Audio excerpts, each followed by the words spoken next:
ఎన్నికల్లో మహిళా ఓటర్లు కీలక పాత్ర పోషిస్తున్నారు. పురుషుల కన్నా ఓటింగ్ శాతం అతివలదే నమోదవుతోంది. 2019 సార్వత్రిక ఎన్నికల సమయంలో మహిళల ఓటింగ్ శాతం 0.16 ఎక్కువగా ఉంది. ఈసారి అది మరింత పెరిగేందుకు అవకాశం ఉంది. అందుకోసం ప్రధాన రాజకీయ పార్టీలు మహిళల కోసం వరాలు కురిపిస్తున్నాయి. పొదుపు సంఘాలకు రుణం అందజేస్తూ ఆకర్షిస్తున్నాయి.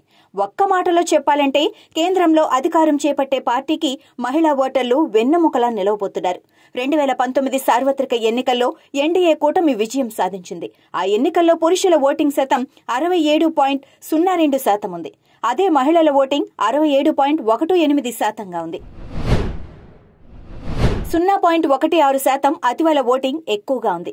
నిజానికి ఓటింగ్ శాతం కాస్త ఎక్కువే అయినప్పటికీ దేశ రాజకీయ చరిత్రలో ఒక విప్లవాత్మక మార్పునకు నాంది పలికింది. ఆ ఒరవడిని కొనసాగిస్తే మహిళల ఓటింగ్ శాతం క్రమంగా పెరుగుతోంది. దాంతో ప్రభుత్వం ఏర్పడటంలో మహిళా శక్తి కీలకంగా మారనుంది. 2019లో కొత్త మహిళా ఓటర్ల సంఖ్య 7.5% పెరిగింది. 438 మిలియన్ ఓటర్ల నుంచి 471 మిలియన్ల వరకు చేరింది. పురుష ఓటర్ల కన్నా 5% ఎక్కువగా నమోదైంది. ఇందులో 8.5 మిలియన్ల మంది కొత్తగా ఓటు హక్కు పొందారు. అలాగే ప్రతి 1000 మంది పురుష ఓటర్లకు మహిళల సంఖ్య కూడా పెరిగింది. 926 మహిళల నుంచి 948 వరకు చేరింది. ఇలా దేశంలో మహిళా ఓటర్ల సంఖ్య పెరగటం నిశ్శబ్ద విప్లవంగా విశ్లేషకులు పరిగణిస్తున్నారు. 2014-2019లో కేంద్రంలో ఎన్డీఏ ప్రభుత్వం ఏర్పడేందుకు మహిళల ఓటర్లు ముఖ్య పాత్ర పోషించారు.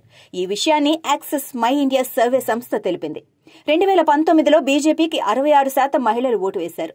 అదే పురుషుల ఓటు శాతం 44%గా ఉంది. అలా మోడీ ప్రభుత్వం మరోసారి ఏర్పడేందుకు మహిళలు వెన్నుముకగా నిలిచారని చెప్పొచ్చు.